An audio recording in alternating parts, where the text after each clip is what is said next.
Hey, cousins, we're back with another episode of the Sunday Dinner Podcast. Today I'm joined by one of my favorite people, Rhonda Crowder. Love her.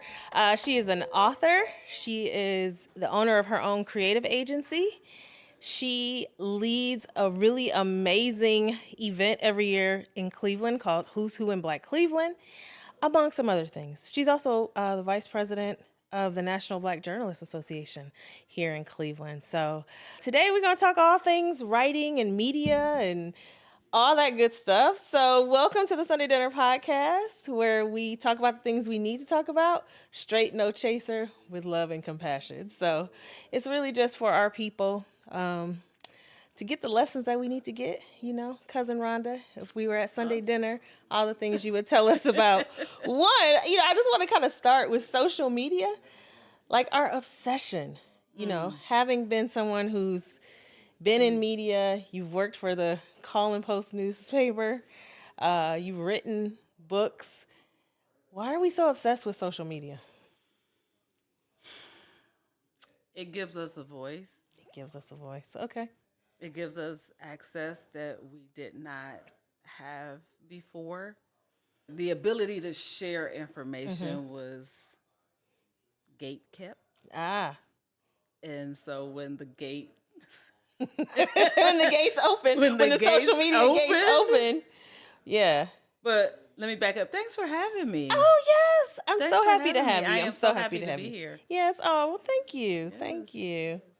One of those people that when I call you, you always tell me yes. Absolutely. So I love it. I appreciate you. Yeah.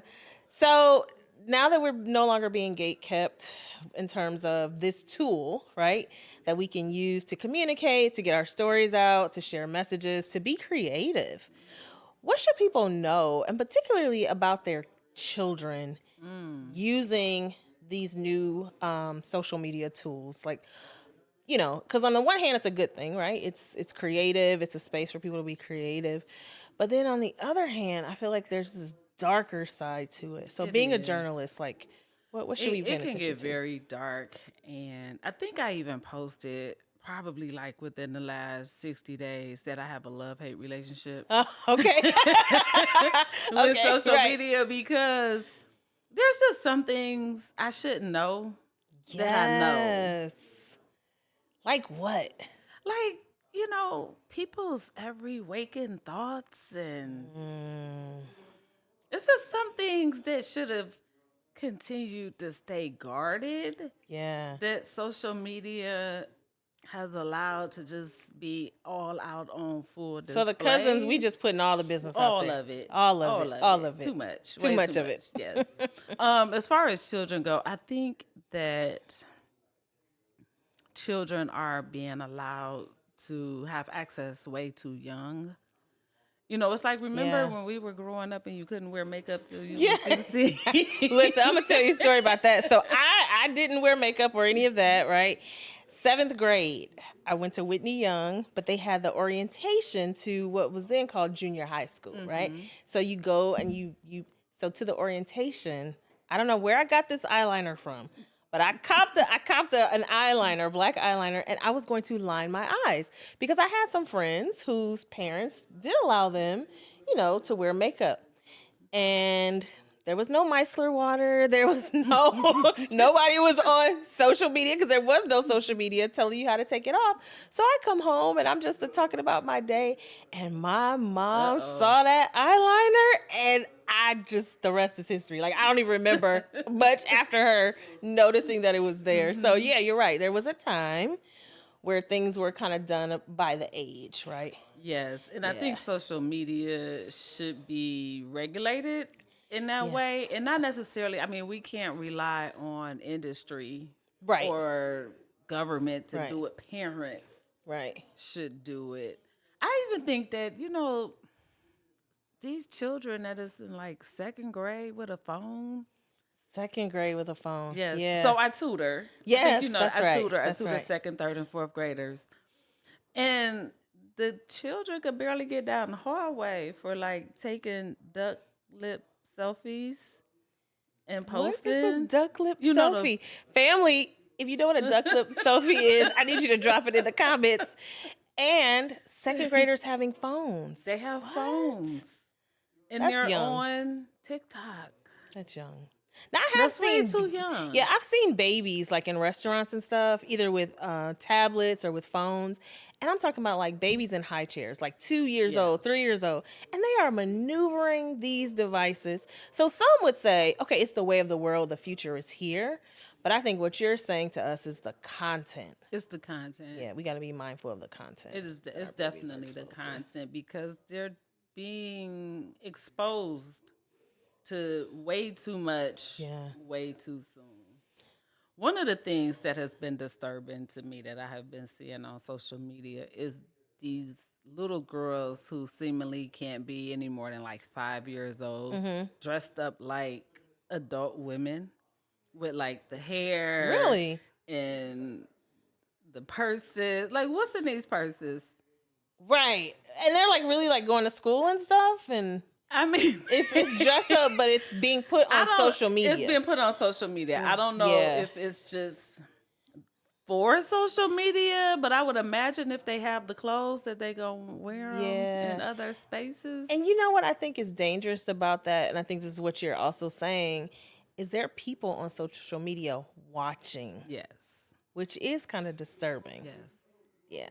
So, I mean, John Benet Ramsey is still on the front of the tabloid, the Inquirer. I saw it like not too long ago, and I'm like, that I was a kid, right? So, but that whole notion of being too available to people, like how you said, you know, I don't need to know your every waking thought.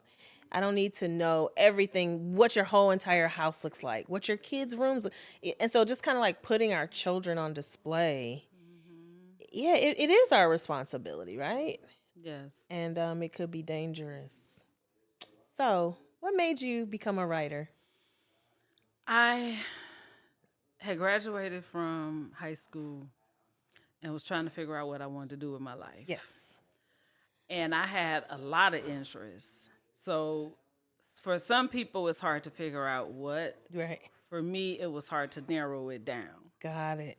So, like, I was interested in psychology. I was interested in teaching and accounting, you know, lots of different things. And then I just kind of began to, like, look at different degree programs.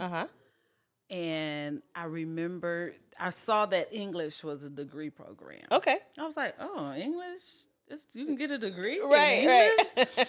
And I knew that I had done well in English. It was one of those subjects that was just really naturally easy to me. Like I always got A's on my papers. I love doing research. I love writing. I didn't realize I wanted to be a writer at all, but I knew that it was something that I enjoyed and I did well. Yeah. And I began to consider it. Like, I think I could So do were you that. an avid reader? I was as a child. Right. Like, very young. My mother read to me in the womb. Right. I mean, I had all kind of books as a little kid, from Curious George to those Richard Scarry books. Yeah. The Disney princess books, all these books. And so I read a lot. And I enjoyed reading in school. Right. But I recall probably around, when did we start those Judy Blume books? Yes, that was like 5th grade. Okay, so I might have been a little later before I got to Judy Blume. But Judy Blume didn't resonate with me. Okay. Like, everybody was reading Judy Blume and falling in love with Judy Blume. And I just didn't connect. Right. Because I can't even really tell you those stories. The essence of those stories. Right. And probably around my teenage years, I stopped reading books. But in hindsight, I realized I shifted over to magazines. So I was reading like Right On magazine, Elle, Vogue, like all of those different kinds of magazines at a very young age. Yeah. Even newspapers. I would read newspapers. My grandfather read the newspaper every day. And so as I began to think about, like, okay, well, what do I want to do? The movie Basic Instinct. Okay. I watched we that won't movie, cross our legs, but yes. And I was like, that's lifestyle I think I would like to live. Right? I don't want to go through the challenges that she had to go through, but she had the house and the car, and she wrote books. Mm-hmm. I was like, I think that would fit me. Right. And so I started to develop this idea that I wanted to be a writer. Like I wanted to write books, plays, and movies. Okay. And then there was books that inspired me. Richard Wright's Black Boy. Yes. And Terry McMillan's books. Yeah. And Maya Angelou's I Know Why the Cage Bird I Know Why the Cage Bird Sings. So very interesting story around that. I graduated from high school, and I did not go to college, like straight out of high school. I spent some time in the workforce. Okay. And I was working at the Cleveland Children's Museum. Oh, okay. And it was through YOU, Youth Opportunities Unlimited. And so as part of the program, we had to be paired with the museum staff to serve as our mentor. Okay. And my mentor was the executive director. Wow. Of the museum. You picked the long straw. I didn't pick her. Like, we were just paired, so I got lucky. Yeah, right. And so I would have to go into her office once a week and just have conversation. So one day I go in there, and she says, well, Rhonda, what do you want to be? What do you want to do with your life? And I did not want to tell this white woman I didn't know. And the word writer just like came out. Yes. And she said, "Oh, I wish I would have known, because Maya Angelou was in town, and I would have taken you to see." Wow. And that went like over my head, because I had never heard of Maya Angelou. Right. So we go about our session. I go about my way. I come back the next week, and she hands me a copy of I Know Why the Cage Bird Sings. Oh, wow. And she wrote in it, and I still have this book to this day. I hope Maya inspires you. Oh, man. And I read the book, and after reading that book, that was when I determined it was time for me to go back to school. Yeah. And I picked up the phone and called Cuyahoga Community College and said, I want to go back to school. And the rest is history. Process. Yes. And here you are, published author. Yes. Work for the Call Post. I don't know how much you can tell us about the Call Post, but I think most people know that was was it the first? It was one of the first Black-owned newspapers. It's definitely one of the oldest. I believe it's about 108 years. Okay. 2004. It's about 108 years old. There was some earlier African American newspapers in Cleveland before the Call Post. Okay. As old as it is, there was the Alien American. Oh, wow.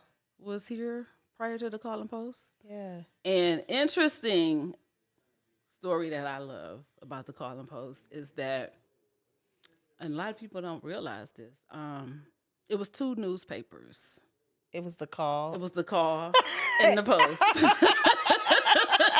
Oh my gosh, I never knew that. So in 1916, there's an explosion in the mine. Okay. Down on Lake Erie. Okay, the salt mine. Okay, yeah. Miners are dying, rescue workers are dying, and don't nobody know what to do. So an emergency worker, maybe like a fireman or EMS worker or somebody like that, remembers that there's this black man who created a gas mask in town. And he goes to his house and tell him what's happening. Wow. That man was Garrett Morgan. That's right. Garrett Morgan and his brother rushes down. From the way the story goes, they didn't even put on their shoes. They rush down to the mine, and the rescue workers don't want to put the mask on. So they put why? Tell us why. Because they're black. Does our family know who Garrett Morgan is? Maybe our younger cousins don't really know. Well, Garrett Morgan he's famous for inventing the traffic light, but he invented this gas mask prior to the traffic light, which there's a whole other story about, Yes. him and that gas mask. Anyway, but this is like the highlight of the gas mask story. So him and his... And he was a cousin. He was a black man. If you don't know who Garrett Morgan is, go to Wiki and learn this part of our history. Yes. So Garrett Morgan and his brother puts on their mask, goes into the mine, start rescuing rescuers and miners. Man. In the days after, his gas mask appears in the newspapers, but not a mention of his name or his face. In that same year, so we can draw conclusions. Yes. In that same year, he starts a newspaper. He decides he's going to start his own newspaper. Wow. And it's The Call. I did not know that. Yes. You see how we always have, and this is a constant theme for me, right? I didn't know it until we are responsible for our liberation. We are responsible for ourselves, and we have to, and I talked about this on another episode with somebody else, just about the courage that it takes. And historically, one of our ancestors, Harriet Tubman is like one of my all-time favorites. She's like in my top 5, right, of heroes, heroines, black people, right? And it's just like, when I think about the mindset that she had to have, it's like fearless. It's like, I'm going to do this. Okay, now that I know the way, I'm going to go back and see if I can get other people free. And so when I think about that story you just shared with Garrett Morgan, it's like, he invented something brilliant. It worked, right? He's out here saving lives. People that probably didn't even want to be touched by him because he was black, right? But not thinking about that, just thinking about, I have a solution for humanity. Let me go do that. And then they have the audacity to put the mask in the paper, not even my name, let alone my picture. Yes. So guess what I'm going to do? I'm going to go start my own newspaper. Start his own newspaper. So when he started The Call, the Post was already existing in the Cleveland community. Okay. Now, we don't have a whole lot of information on the Post. It's gotten lost over the years. But what we do know is that in the 20s, both papers began to struggle. Okay. And they merged. Okay. In late 20s, W.O. Walker comes to Cleveland, I believe out of Pittsburgh area or somewhere, and he becomes the famed Call and Post publisher that takes it to the amazing heights that it reached in the years that he ran the paper. Wow. Yeah. So tell the family, who owns the paper? Who runs the paper now? Well, it is currently owned by... I know you don't work there anymore. You haven't worked there for years. Legendary, famed boxing promoter, Don King. Right. He is not involved in the day-to-day operations of the paper at all, but he has owned the paper since the late 90s. Yes. And Don King is from Cleveland, or at least born and raised in Cleveland. So people know that. John Adams. He went to John Adams. Okay. John Adams graduate, very storied life. Very storied life. Only in America. Only in America. It's like when he says it, it means one thing. But we can take that because only in America can we be as great as we are. Well, because I remember of our history and our being struggle. very young and seeing him on TV. Yes. And him saying, only in America can a little black boy from Cleveland grow up to sit alongside kings and queens. And I remember resonating with too. I was like, I like him, I like this underdog spirit. He's a love him or hate him kind of character. Yeah, we have a complex nature. Individually as black people and in our culture, right? It's not a straight line. It is very dynamic. Yes. So, while he may have done a lot of good, like keeping the Call and Post around. I think that, and this is my opinion. Yeah. I think that the Call and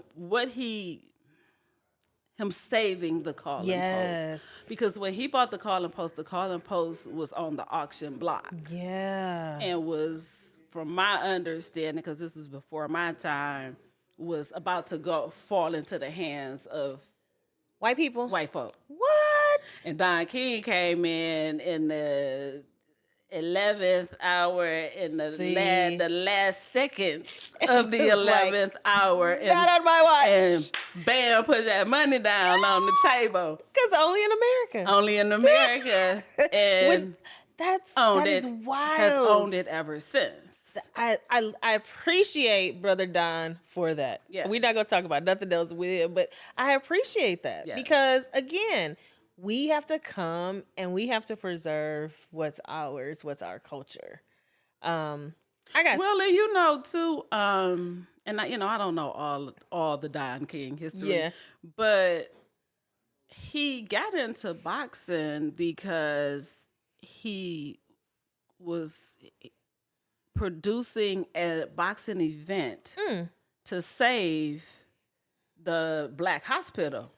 Wow. That was here in Cleveland. I can't remember the name of the hospital. Yeah, I can't remember the name of it either, but I know what you're talking about. But it was a Black hospital, and that's how he got into boxing.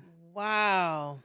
So see, okay, I never thought of him as a freedom fighter, as but it seems like he was very conscientious about preserving. He's very conscious, and from my encounters, also you've met him.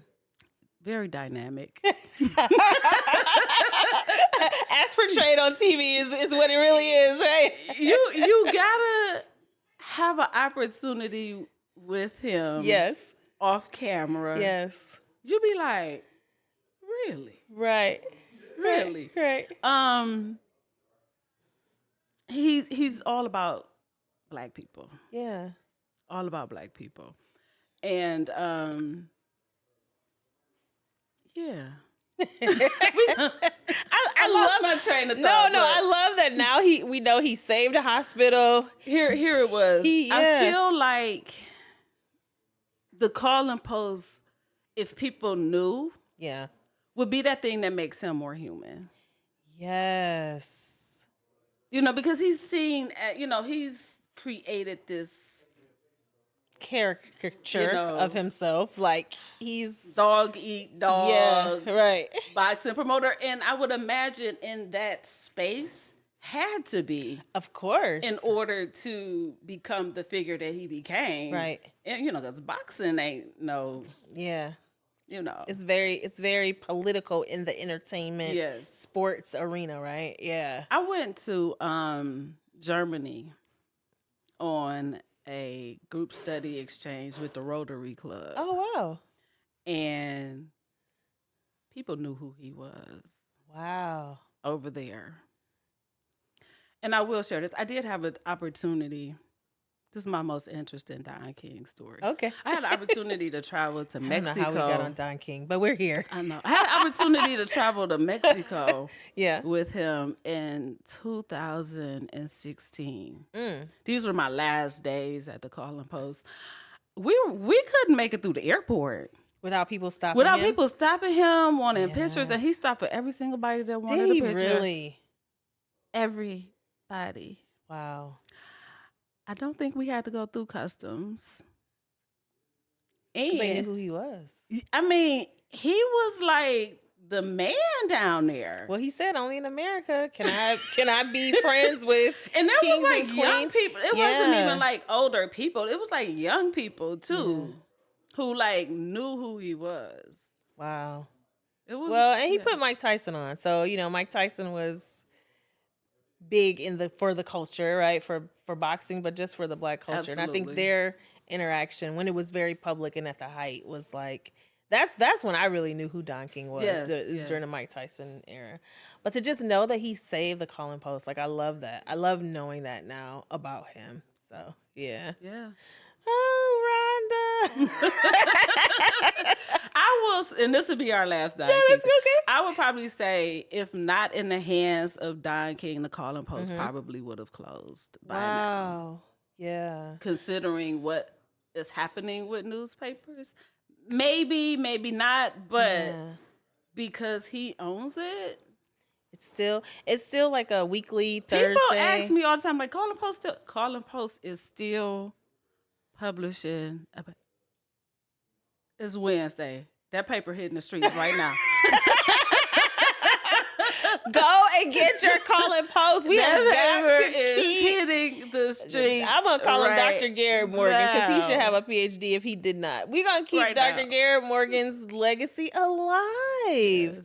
I'm gonna give me a subscription to the Colin Post. Listen, right now, it's a Colin Post truck rolling around Cleveland, dropping off papers. Everything that has to do with our Black community is in there. Yes. It's in there. Well, and ever since, at least being archived at the Cleveland Public Library since the early 20s. Oh, wow. So if you want to know anything about Black Cleveland over the last century, that's your repository for those stories. The Colin Post. Nobody else has the breadth and body of oh my gosh. I'm going to have to take a day and go over there and look at that.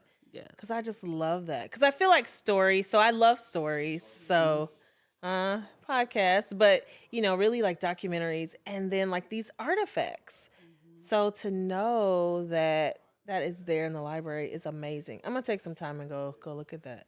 Speaking of Black Cleveland, how did you get into Who's Who and what is Who's Who and what are we Who's Who in Black Cleveland is a publication of Who's Who in Black, which is currently owned by Real Times Media. Okay. And Real Times Media is probably the largest producer of local Black news in America. Okay.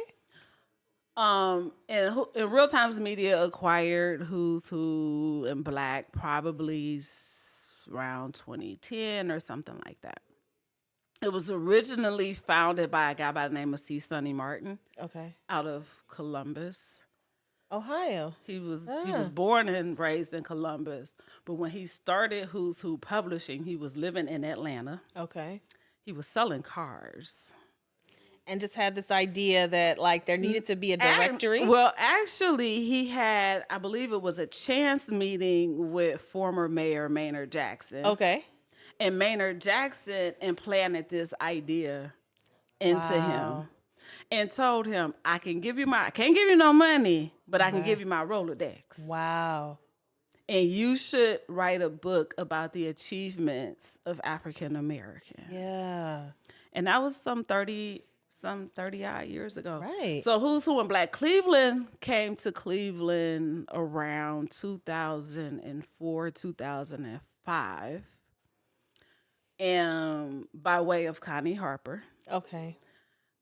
Connie and Don King was very good friends. Connie Harper was vice president of Don King Productions for many years. Okay. They were classmates at John Adams. So when Don King bought the Colin Post, Connie Harper became editor-in-chief. Wow. So she's at the Trumpet Awards, because she went to the Trumpet Awards every year, and met C. Sonny Martin. C. Sonny Martin is talking about this work that he's doing with Who's Who Publishing in Atlanta. He had brought it back to Columbus. So did he create Who's Who Publishing? Sonny Martin did, right? C. Sonny Martin. Okay, C. Sonny Martin. So he had a book in Atlanta. He had a book in Columbus. He even had a book in Cincinnati.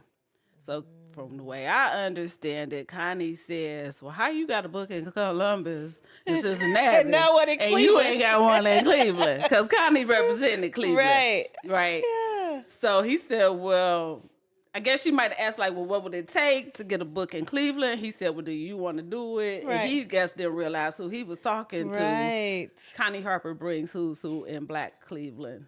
Who's Who in Black to Cleveland. I love it. The first book was published, I believe, in 2005. So I come to the Colin Post in May of 2005. Okay. And I'm working there for several months. And one day, Connie walks up to me and hands me a copy of the first book and says, I want you to take a look at this, review it, read it, because I want you to write some stories for it. Okay.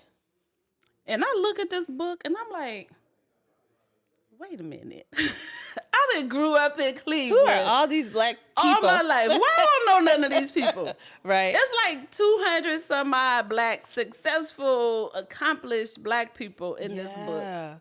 And I knew 3 names. Joel Levert. Okay. LeBron James, because he had just come off of his rookie year. Yeah.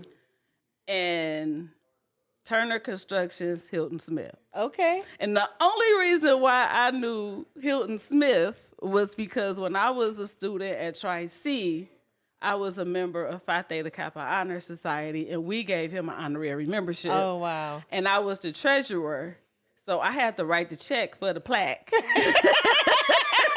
is why leadership opportunities are so important for young people. You never know. And he came and sat with us, and we had this encounter with him, and I never forgot the name. Hilton Smith. Hilton Smith. Yes. And so Hilton was in the book. And I'm like, I had never heard of Judge Muriel Jean Capers, right, and Edgar Jackson and Charles Motlin and all. Do you of have these. A copy of that 205 book? Okay. I do. Right. I do. Yeah. And I was just blown away. And so I was assigned to write stories on that year. George Fraser. Oh. Robert Madison. Wow. Trying to think who else I had a long list, and I had to call them up because this is pre-social media. There was no email really. I mean, maybe, right? I had to schedule a meeting. I had to. We didn't have virtual. We didn't have Zoom. I had to go to their office, sit down with them. Did you have your little tape recorder? Take my tape recorder, my notebook, and I'm like listening to these people's stories and. Talk about story, and I'm just like blown away by all that they had accomplished. And a lot of them was at a time when we was under the impression that black people didn't have access. And year after year I would have to write these stories. Yeah. You bring up Robert Madison, and again, just loving stories, loving our history, our culture. I love that you're here. You're sharing all these stories. But the story that I know of Robert Madison, I heard him tell this, first licensed architect in the state of Ohio. He wasn't the first. I think he was like the second in the country, but like definitely the first in Ohio. And had gone to what was then, I think, Western Reserve to study, and they didn't want to let him in. He shows up. Yeah. He went to Howard. Then went to the war. Yes. Come back, goes to Western Reserve to sign up for grad school. Yes. They tell him no. He comes back the next day wearing his uniform with his Purple Heart. Yes. And they told them, my blood is shed on Italian soil, and y'all letting me in this school. Yes. And they did. And then he progresses through his studies. He goes to take the licensure exam. They had omitted lessons and courses that he needed in order to pass this exam. And miraculously, he got more time to come back and take the exam and went and studied. Now this is when I talk about like our Black genius and just like the call that is on our life as melanated people. It was like a short window of time, like maybe a week or a couple weeks, if that, where he went and kind of taught himself whatever those missing parts were and went back and became the first. I'm simplifying the story. Yes. But the point is, when we talk about what we are able to do. Yes, that part. We can reach way back. But then we can reach back to like the 1930s. We can reach back to like 2005, right? And we gotta kind of keep these stories in front of people because I think it's our source of inspiration. It is. I mean, and me writing these stories, because I remember when I sat down at Mr. Madison's desk, first of all, he hands me like 3 pages of first.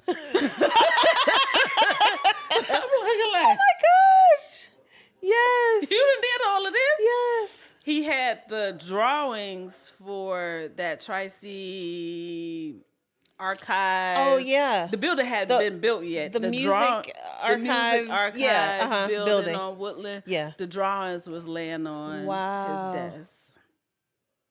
He our Cleveland skyline as we know it. Yes. I think an embassy in the car. Yes. Something like that. I mean, just absolutely amazing. His father was an engineer. Yeah. But his father never got an opportunity to practice engineering. Right. And and you know what else is so interesting too about his story? He had designed a bank building in Glenville, I think. And I think that building has been, then it became like a doctor's office or something like that. And a medical building, and now it's named after him. But I think originally something was designed and it was a bank. And he went to that bank to get a home loan, to get a mortgage. And he was denied the mortgage. And so he ended up having to have, I think there was like a friend that was a Jewish friend who was able to get the mortgage so that he could purchase his home. You should get him on your podcast. But he had designed the bank building and could not get a loan from that bank. So, yes. Why am I saying all this? I know it's hard and I know the world is different, but I think we just got to put one foot in front of the other and start moving forward. Yes, we have to have that resilience that our ancestors had. And I know it's hard. I remember. But it can't be harder than slavery.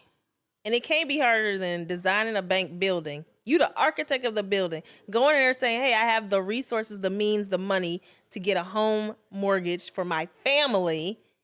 And they tell you no and mean it. Yeah. To the point where there's no coming back from that. There's no, oh, we changed our mind, Mr. Madison. No. No. Yes. I don't know. We need these stories. Yes. So, Rhonda, you started writing about Who's Who. You run Who's Who. So, fast forward almost 20 years later from your first copy. Connie was associate publisher for 8 editions. Okay. Probably around the 7th edition, she started saying, this is going to be my last year. Every year she would say, this is going to be my last year. So finally, that 8th edition, she was like, I'm serious. This is going to be my last year. And so once it was clear that it was her last year, I walked up to the executive vice president after the event and said, well, who's going to take over the project after Connie? And they was like, we haven't thought about that. Rhonda? And I said, well, I would definitely be interested because I had helped her with the stories, all and of those it editions from edition 2. You know, so I knew how to put the book together. Yeah. So we had a meeting, and I said, now look, I'm not Connie Harper. I can't pick up the phone and call people around Cleveland and tell them to jump and they say how high. Right.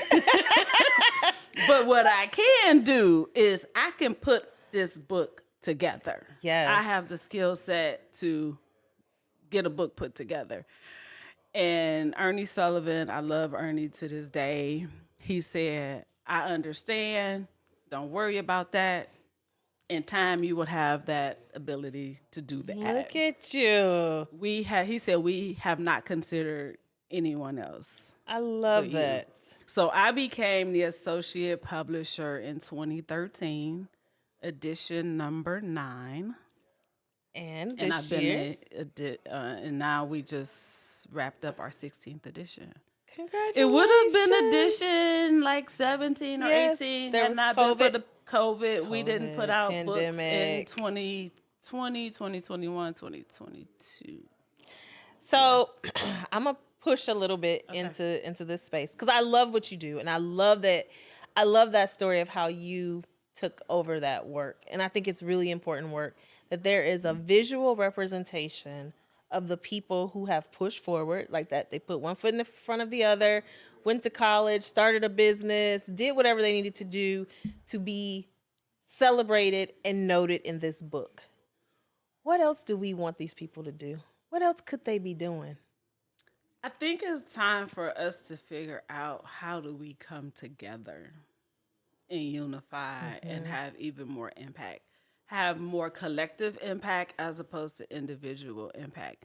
Because what Who's Who has taught me is that we have represent, I don't care what field, industry it is, we have somebody there. Yes. Operating at a very high level. And this is fact. You know this. Fact checker. Fact. Journalist, you gonna check you check your facts. I don't so care you what, know that I this don't is true. care what it is. Yeah. I mean, I've met scientists. We got people that work at NASA. I don't even think we Julian know. Earls. I don't even think that we know like a Dr. Julian Earls, right? I met Julian Earls writing his story for Who's Who in Black Cleveland. Yes. Built a great relationship with him. John Hairston. Yes. John Hairston worked at Uncle John Hairston. Uncle John. Yes. Worked at NASA. Worked at NASA. With Julian Earls. Yes. And before that was one of the first administrators that moved from the schoolhouse to the Board of Education to be in administration back in the day. Yes. So I have a family connection to that because my aunt was his first secretary. Oh, wow. So he did like a boom. So he went to NASA and then he did like a boomerang back to the school district. He retired from the school district, went to NASA, then went back to the school district, then left the school district and was working as Marsha Fudge, chief of communications or something like that. And I think he just finally retired. Let me tell you, a lot has been done in this community, and you will never see his name. But he is that mover and shaker. Yes. So we just getting off on all these tangents. But I remember interviewing him for Who's Who, and he said, "Rhonda, God puts you in these places not for you to get the big head, yes, but to do the work that needs to be done." And you have done the work. You have kept this going. Like Connie had the vision, you immediately took it on, and you have seen it through to this point. So, yes, we're not giving a big head, but we're going to celebrate you because that's huge. How many people were in the last edition? Roughly somewhere between 250 and 300. Yes. And then you have an event where you kind of celebrate the person of the year and all that. But that's a lot of work in addition to everything else you're doing. Yes. Which is also being the owner of your own creative agency. And so in this era of, we started off talking about social media, stories, communications, all these things. What is it like to own your own agency? And if somebody were interested in that, like all the things related to marketing, I guess marketing is the big umbrella. Like, how did you start? What was your origin story there? I was working for the Call Post. And I knew when I first started working at the Call Post, I said that when I leave here, I'm not going to work for anybody else. I'm working for myself. Right. I feel you. I did not make a lot of money working at the Call Post. That is no secret. Right. It was a struggle. Yes. And so I would make extra money by writing for Who's Who or writing some freelance story. And I started editing books for people. Because remember, my dream was to write books, plays, and movies. That's right. It was not to be a journalist. Right. And then I started in working for Who's Who. Who's Who and these other freelance gigs that I have forced me to start a business. Because I'm making extra money, and then at the end of the year, when it comes time to do taxes, all these 1099s. Wait a minute. 1099s. Wait a minute. My refund check ain't as much That's right. as it used to be. So I had to start my own business. Yes. Just to, manage those type of things. And so I was, side hustling. Doing what they say you do, the 9 to 5 and then the 6 to 10. Yes. Right. And it was, and I wouldn't even take on that many clients here and there. I was, so it started out as writing, then clients' needs caused the business to expand into other areas. So a client would ask for can you help me with media relations? I'm doing this thing and I want to get on TV. Well, by me being in the media, I have relationships with people in other outlets and would just pick up the phone and call and say, hey, would you be interested, pitching stories to them. So it was writing, it was editing and writing, it was media relations. Then somebody wanted me to write a book for them. So then it was just ghostwriting added to it. Then I'm still not making, like I'm still struggling financially, even with my own business and my 9 to 5, because newspapers is starting to decline. So I'm not getting raises at the Call and Post. And so then one day I'm sitting and just scratching my head and trying to figure this out. And I'm like, what is it that every business owner need? Like what is it that every business owner is concerned with? Their bottom line, making more money. Right. If I can figure out how to help businesses owners make more money, I'll always make money. That's right. Solve a problem and you will always have a business. It's my problem, the problem that I have as a business owner, it's the problem that other business owners have. So that's when I began to add like this fundraising part of it, because at the Call and Post, which this is very untraditional in the media world, but we're a small, very small media shop. Right. I crossed the line that most journalists would never, ever, ever, ever, ever, ever which is dream of doing. But I'm not a traditionally trained journalist. I have a degree in English. Right. I started selling advertisement. Okay. Because if I sell an ad, I can get the commission on it. And by me being the journalist, I knew where the money was at. Because when I go out to do a story, people telling me the whole story. They telling me if they doing well, if they doing not. But if the salesperson go in, they just immediately shutting down. Right. So I started thinking like, okay, well, they got money over there and they got So I started selling advertisement for the Call and Post. Wow. And I did kind of start backing off from the journalism. I stepped into more of production role, helping to produce the paper, write editorials, editing, things like that, and selling advertising. Yeah. Then when I took on the role of associate publisher, I knew that I would have to sell advertising and sponsorships in order for the project to survive in Cleveland. Right. So then I'm selling for them, and then I have clients who might be putting on an event and they have sponsorships that need to sell. So I just began to just lean into the relationships that I had. That's right. Right. And so I added this fundraising component. Plus, I can help you build out the sponsorship package, do all the writing and communications and all of that kind of stuff. Then in 2019, I met my partner, Wayne. Yes. Who is a designer. Shout out to Wayne. Another one of my favorite people. And that's when the graphic design component came in. And so now we had this very well-rounded menu of services where we could take a client from idea to market. Yes. And that's when the business really began to grow and scale. But going back to your original question, running a business is hard. Yes. It's the hardest thing I have ever done. Yes. In my life. It's harder than college. It is very hard work. But is there a trade-off? Yes. What's the trade-off? The trade-off is that you can control it. That's the and maybe I might be a bit of a control freak. We like to be in control. You can control it.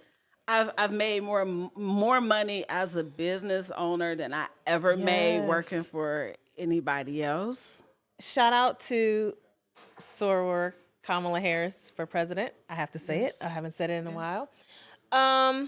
That's why part of her platform that she's running on is about supporting small businesses, because they really are the backbone of the economy. I too, like you, I said people don't understand this crazy brain that I have, so I'm gonna stop trying to give them my gifts and talents, and I'm gonna see if I can make it work on my own. And yes, more money, more freedom, and it's all on you. Like if it goes well, it's on you. If it doesn't, it's on you. So there's this accountability factor. But then I just find the joy in the the freedom Yes. of controlling how you spend your time and your Yes. energy. Now, you have clients, you have work you got to deliver and all those things, but it's kind of like what's in your brain gets to come out and be made manifest. Like you get to share it with the world. Whereas when you're working for somebody else, everything is limited, right? But they want the maximum productivity out of you. And you're trading your time and your energy and your talent for a little bit of money, Yes. right? So, but it is hard. It is very hard. It's hard. It's so hard. It's hard, but you know But what? it's harder to get up and go work for somebody else every day and have to call and say I'm not coming to work. My today. good friend and I, we talk That's about it all hard. the time. We're always like, can we go back? And like right now, I could probably need to be employed, right? Out here running around doing a podcast and all these other things. But I just feel like I don't know if I can do it because now my brain has been rewired. Mm-hmm. Like that get up and be at some place at 8 to have donuts and have a staff meeting about God, you know, I would do it. I know how to do it, I think, but I feel like there's just a part of my brain that has been rewired, and I don't know that I would be a good employee anymore. You gonna have a certain level of cockiness now that going back. But one of the things that I realized, and don't get me wrong, like I loved working at the Call and Post because one of the things the Call and Post did afford me, and I think it was just because I was working for Black people. Yes, they afforded me the opportunity to have my own business and to do the things that I needed to do. Because I understand that it takes both. It's I did have to come and do what I was required to do for them. But I really enjoyed that work. But I did get to a point where I realized that if I put the same amount of energy into my own thing that I'm putting into theirs, that if Don King roll over and die tomorrow, ain't none of this mine. He's not my daddy. He's not my uncle. He's our cousin. I don't know what the succession plan is here, right? Right. I gotta put this energy into my own thing. That's right. So when I did finally walk away from the Call and Post, I left knowing that I gave them my all. I gave them my best, and I just didn't have anything else to give to them anymore. From that perspective. Right. Yeah. So while starting a business, running a business has been the most difficult thing, what has been so great about it? I still get to do the things that I love doing. I get to write. I get to meet people. I get to determine, the budget and what the numbers look like. And I always knew I actually knew I wanted to be a business owner before I knew I wanted to be a writer. Wow. The interesting thing was I didn't know what my business would be. It took a minute before the light bulb clicked on to say, hey, writing is your business. Right? So, I mean, I love it. I love negotiating the deal. I love cooking up a plan. Yes. I love, like, all of that stuff drives me, and hearing yes. And I'm even okay with no's because I'm enough of a salesperson to know that every no is getting me closer to yes. That's right. So I love every aspect of it. Like I can work in the business and I can work on the business. I tend to lean in on working in the business more because that's where I'm comfortable. That's where I know I know what I know, right? Right. Self-doubt begins to kick in on the other side, on the business side, because I don't have a degree in business or anything like that. I'm probably the first person in my family to own a business that I know of. Right. My father was a barber. That's the closest to, Yeah. he was independent, but he never owned the barber shop. Right. He owned his chair. Right. Right. So ownership is important, right? Ownership of your time and your talent. Absolutely. Whether or not you actually own the company is important too. Yes. Yeah. But I love every aspect of it. It's hard. Yeah. But I love it. So I think now, there's just more opportunity. I think it's more visible. So talking about one of the good things about social media, owning a business has more visibility. So you see more people doing well and sort of thriving. At least that's what they're showing us on their social media, that they're doing well. And it's not for everybody, right? Entrepreneurship is not for everyone. But I think people should really give it a second, very critical look. I agree. I don't think that we're going to get to a place collectively, economically, our families, right? Where we are working 80 hours building somebody else's dream. Yes. My mother went to work probably a year after my sister is 6 years older than me. My mother went to work for this company probably when my sister was like a year old. 30 years on this job. Rarely missed a day. Yeah. Now, we lived in the Huff community, and she worked in Westlake. Wow. My mother did not have a car. I don't know how she got to work. Wow. I mean, she would get a ride. And that's about like 20 miles. That's about 20, 25 miles. Yeah. And the bus don't run that early, didn't run like out there or that early in the morning. Never late. Right? 30 years into this job, they decide that they're going to eliminate the union.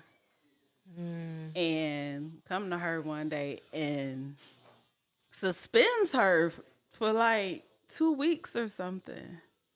For no reason. I think they said her productivity was low or something. Then they fire her after 30 years. Yeah. Now, I told my mother, I think a large part of it was her mouth. We're not putting Rhonda. We're not putting mama out there. You can't be on these jobs telling people what you is and ain't gonna do. Point taken. Gotcha. Okay. Yes, there are rules. And I say this all the time. There are rules to America. Been there 30 years. Only in America, but there are rules to living in this country under this system of oppression that is enduring. Robin, going into the meetings talking about when is it gonna be over because I got work to do because this ain't got nothing to do with me. So once they got rid of the union, yes, Miss Crowder was on the top list. No. Plus, she was getting older. Yes, right. So they let her go after 30 years of contributions to that organization. 30 years. Yeah. I was like, I don't want that to be me. And you know what, Rhonda? So I talk about my mom a lot on this podcast, but that is reminding me. So my mom worked 37 years on her job before she retired. And every year I'd be like, Mom, why don't you ask for like way more money than they're giving you? Why don't you, And she'd be like, oh, you know what? It's the raise. I'm not happy with it. But then she would continue to go to work. Never late, never took off. All the things you said about your mom, right? And it comes down to her retirement. So they have the luncheon, for everybody to tell her how wonderful she's been for 37 years. And I had to let it in. I processed it, and then I had to let it go because it took me to a very angry place. And I think this is why I am an entrepreneur, and I pray and I hope and I'm going to do the work to stay free in that regard. At the luncheon, the big VP comes in and he says, when you started, the stock for this company was $5 a share. 37 years later, the stock is, let's just say, $100 a share. And it's because of your role in this company, because she was in logistics. So they make the product. You can make the product all day long, but if you don't coordinate all the logistics and the transportation to get the product to the customer, then you're not going to make any money. So her role was like logistics for a good, I'm going to say like 25, 30 years, like really, really that person in the company. And he gave my mom credit for the stock rising in front of people. And I thought to myself, that's nice, but I'm so mad because if she was that essential to the bottom line of this company, why did she retire making $20,000 more than she did when she started? Or give her some shares of the stock. Or give her some shares of the stock. But you would stand there and kind of give us the credit, but without giving us the financial resources. And I said to myself, oh, I'm so mad. They had honored my mother in the newsletter a month before they fired her for being there for 30 years.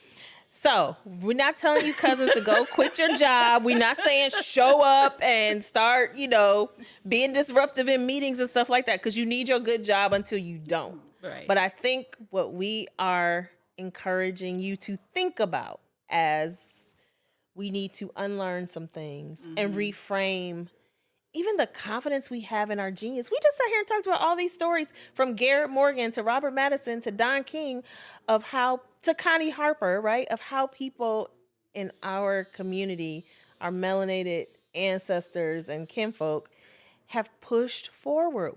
I'm telling you, it's one foot in front of the other. Yeah. And when we get something in our mind, there's nothing that stops us. Absolutely. I just want us to be better. I want us to thrive. I want us to have everything we want. I think that we are better than we realize. And that was one of the things that I loved about working for the Black press, because I didn't always hear the desolate, downtrodden story of Black folk. Yes. Like, I saw the greatness and the genius of it. I'll never forget, I wrote a story about a little boy who was like 8 or 9 or whatever, and he was the pie king. Pie as in 3.14. Oh, wow. He could I think he was like he was in the top 50 of people in the world who can recite the most numbers sequentially in the pie, for pie. Oh, wow. I was like, oh, it goes beyond 3.14? 1445 something, right? Wow. Those were the kind of stories that I was able to write about and to share. And I love that, because there's two things I love. I love Black people. Yes. And I love writing. Yes. So to be able to marry that, like I was in my dream job, and Who's Who in Black Cleveland allows me to continue to do that. Because remember, I never wanted to be a journalist. Right. So I said, if I'm going to do journalism, I'm only doing journalism for Black people. I love it.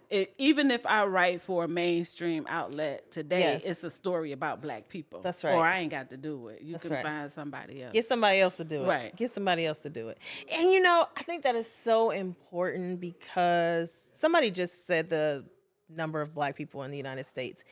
And we're still such a small part of this country.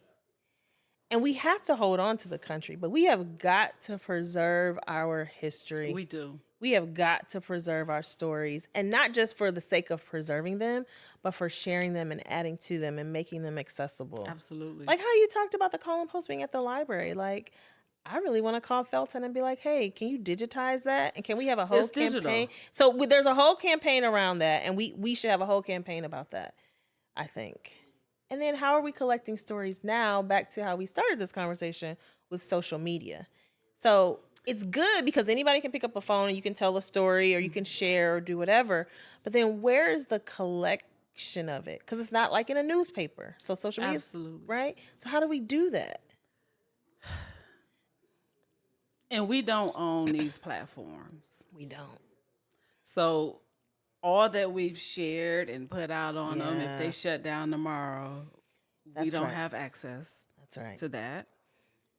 Or if they kick you out. Or if they say you violated the community rules. And I don't have Twitter to this day because somebody did something to my Twitter, and every time I go in there, they're like, you have been banned from Twitter. I'm like, I have like 1 or 2 posts on Twitter from when Twitter first started, so I don't know what y'all talking about. But because it's tied to your email or your phone number or whatever, they got you. So I don't tweet, or whatever it's called now. I don't X. We have to build our own digital communities. Let's get into that. Yes, there is none. We have there at Futureland. We met it was two sisters that started their own social media platform. And what is it? Do you remember what it's called? I can't remember. Okay. I got their card at home. Okay. But they were at Futureland. We'll link it in the bio of this episode. I think they're from somewhere here in Ohio. Yeah. And they were, there promoting their social media platform. That's why I do think that the Futureland conference here in Cleveland is really important because it forces us to start thinking about that next frontier. Because they're tools. We've got to learn how to use the tools. Somebody's got to be interested enough and willing to make the tools work for us. Because I'm just thinking about TikTok is the latest one. Mm-hmm. I don't even know how I needed or how I got a TikTok account. I'm just trying to remember like how it even, because it was out there, right? Mm-hmm. And then I guess maybe somebody sent me a TikTok, and when it took me there, I had to sign up for one. Probably so. But just think about how many people and the economic engine that TikTok is. And look how much economic impact these platforms have had on people just as users, not even owner. Did you ever watch Love and Marriage Huntsville? No. One of the characters, I don't think she's on there anymore. Her name is Stormy Steele, and she created a hair care line called Canvas Beauty. I'm giving all sorts of shout outs here. And from there, she made like this body butter that kind of went viral. Recently, this year, she did a TikTok live, and she says she sold $1 million worth of product in like 6 hours or whatever. Wow. Whatever it was. And I guess like TikTok had invited her out as a creator and whatever. And like now it's being used for that. So imagine this one Black woman owns this company, and this platform has allowed her to earn $1 million in one day. Mm. So what is TikTok earning? Right. And so we're consumers. And this is what I want the family to know. And I'm guilty. Hey, look, I wake up and look at my TikTok, I say my prayers and then I look at my TikTok, right? But we've got to harness this collective genius we have. And we've got to start building not only institutions, but this technology. Because otherwise we're just going to continue to be consumers and get on and tell people what they should do and what you should wear and how to do your makeup, and we'll still be consumers and not owners and not producers. We have to be owners and producers. That's it's essential to our survival. That part. It is essential to our survival. Because the robots are here. We used to say, it's coming. It's coming. My mom used to say, if they show it to you on TV, it's already, if they show you in the movies, it's because they've got something so much further ahead. How long ago did iRobot come out? I know. And here comes Elon Musk this week. Wow. Talk about here's your iRobot that can babysit your children and cook your breakfast, make your coffee. I don't know if I want to babysit. And keep you company.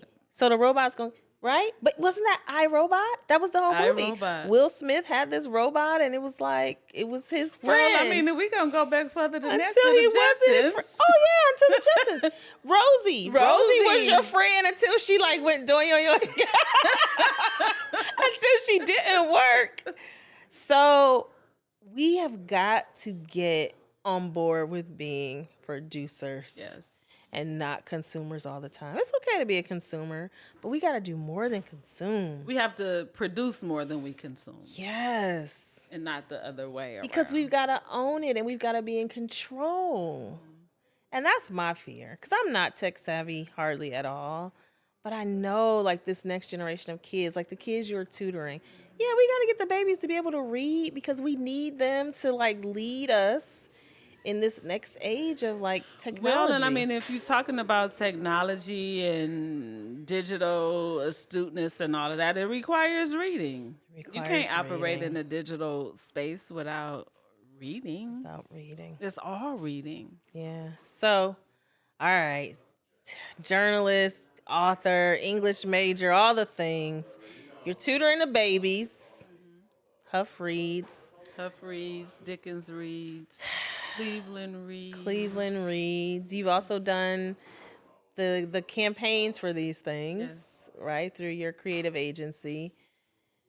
Give us the scary and give us the hopeful about what you're seeing with our babies being educated.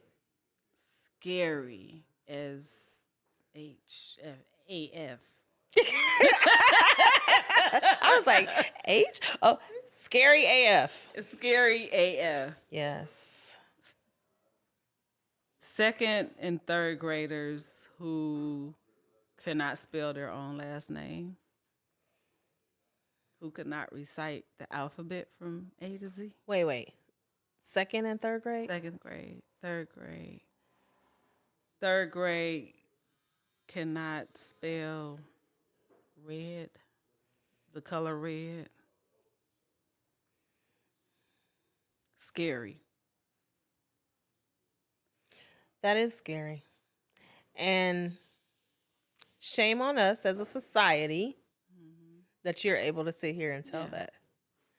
Shame on us as Black people that you are out here one of a few, because I'm not going to say you're the only. And I'm sure those educators in those schools are doing the best they can. Shout out to our teachers. But shame on us. That should not be. They're working overtime in the time. Like, not literally overtime. Like, in the 9 to 5. Yes. Or what school hours? The like 8 the 8 to 3. Yeah. They're working overtime in that time. And I know you've created an initiative to support reading and tutoring and all those things, but like, what do you see as like maybe the root of why this is happening? Because we got to talk about it. Wayne and I, we have these conversations a lot, and we were trying to figure out, when did we as a community lose value in education? Yes. And I believe it happened during the crack epidemic, because, and at the same time you had like the rise of hip hop. So that's when athletes were starting to make more money. Yes. Right. So I think that's when members of our community began to see other options that didn't require education. But as little kids, like you said, your mom read to you in the womb. Yes. I read to my daughter in the womb. She went to, kindergarten reading. And I figured like, and maybe this is because this is how my brain works, and I tie everything back to our history and our culture and in this country, like when we weren't allowed to read, when people would sneak and try to learn how to read because we recognized as a people that we needed that. And so to go from that to a third grader not being able to spell their own name, we got to bring some attention and awareness to this, Rhonda, because it can't go on. No Child Left Behind, all these things, right, that have been tried over the years. Yes. We got to do something about it. I think that there has to be, from a central administration perspective, it has to be initiatives that engage parents more. Yeah, right? The parents. Like we have this belief that, it's easier to train up a child or pour into a child than it is to fix an adult. But if we leave these adults broken, etc., and we keep sending these children back home to them, the cycle is going to continue. Because these kids are getting conflicting messages. Okay. Right? Okay. And they're going to believe the person who house and feed them. That's right. More so than you'll get lucky to get through to some. And I hear exactly what you're saying. I work for the school district. I worked in community for many years. And it's our trauma. It all goes back to our trauma. Because those parents, if you even want to go back to the crack epidemic era, those parents didn't have a good interaction with school. Mm-hmm. And so school is not a place where they want to lift up or they see a value. And so and I've been having this conversation. I worked for the school district, 15 years ago. It's been 15 years since I worked there. And it's the same conversation. And the babies still cannot read. And is just blowing my mind. I remember interviewing Ted Ginn Sr. Mm-hmm. Now, we all know the success that he has achieved with young men. Yes. And I said, but he struggles with getting through to his students over at the Ginn Academy. And I'm like, but coach, they see you sending young men into the NFL and this and that. Like, why is it so hard? He said, because Rhonda, I have to send them home. Yes. He said, I have to send them home. And then they go home and they got people at home saying to them, so what, you go to Ginn Academy, you still ain't going to be. So I think it's that. And I think all of this trauma impacts our central nervous system, our cognitive abilities, our ability to breathe. I'm just a firm believer in the context. So parents, the home context, what happens at school, what happens in the community, just like you and I see the news, just like, unfortunately, I introduced my mama to the Cleveland Remembrance page, just like we see that. And I know people don't know what the Cleveland Remembrance page is. It's a Facebook page that is like real-time reporting. It's a journalistic effort into reporting on crime and violence in the city. And I told my mom, I was like, hey, something happened at the gas station by you. You should kind of pay attention to this non-traditional media source, because the major news source is not going to report at what happened in Lee and Harvard at the gas station, but this page will. So you can just kind of be aware. And now, oh my gosh, that's she going to check it. You told me to check it. And I'm like, oh. But as hard as we try, we got to find a solution that invites everybody in and that prioritizes the kids. Because if everything is going to tech, I think it's got to prioritize the kids, but centered around family. Around family, yes. Like, so we can't leave the parents behind either. You got to figure out what the adult in these children's lives want. Okay, do they want to go back to school? Do they want a better job? Do they want... What is it that they want, and try to help them get what they want? Yes. Because the lack that often results in whatever sadness, whatever disengagement in their own lives is transferable to the children. Absolutely. It's transferable to the young cousins. I don't know. I just want our people to be better. I want us to be, and when I say better, it's not like that. I want our people to be well. Yes, that's the word that I've been using. Well and whole. And whole and thrive and just be free. Just be free. I saw these little kids at the airport the other day, and they were just like bouncing around. And, you know, if you ever ridden the plane train at the Atlanta airport, you know, it's like every 2 seconds you stop it because it's like a turbo train. But they were just happy. And I said, every kid deserves that joy, that just almost like an unawareness of anything around them. Parents are right there. So I'm just going to be free. And the body, the movement, I want that for all the kids. Yes. I just think it's environmental. It's the context. It's all the things. I'm not going to get into any conspiracy theories about it being the food and the air and all those things, but it's the context. It is the environment, because we know that the environment does play a role in it. So I appreciate you tutoring the babies. Thank you. The work you do. I'm so impressed by you being a keeper of our stories and lifting us up. And I know it ain't easy to get people to get in that book, to get those bios and headshots in on time.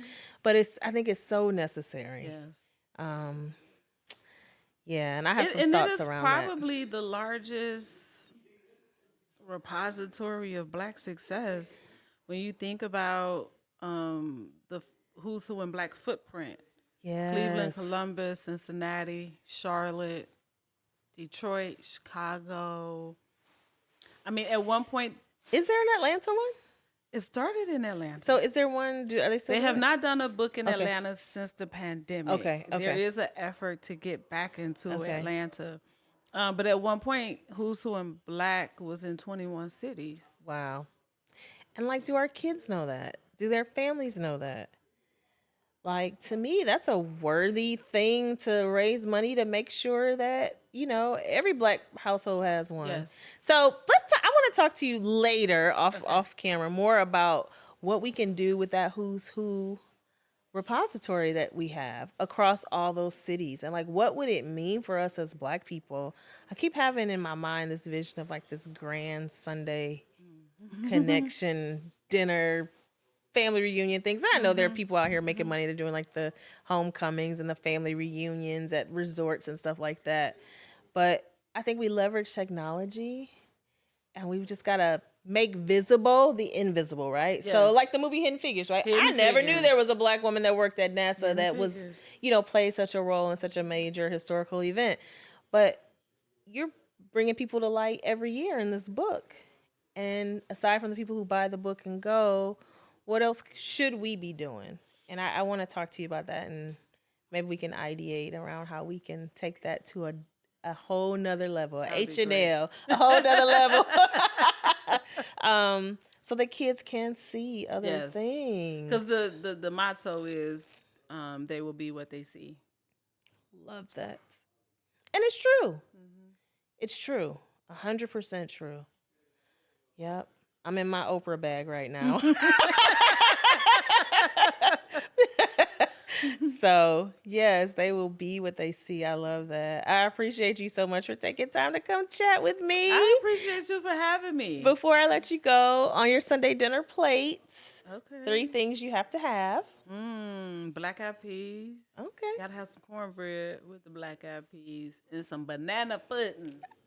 Okay, black eyed peas, cornbread, banana pudding. I love it. I love all 3 too. So it's good. So good to see you. Thank you, Rhonda. Thank you, Robin. All right, cousins, another episode of the Sunday Dinner Podcast. We're out.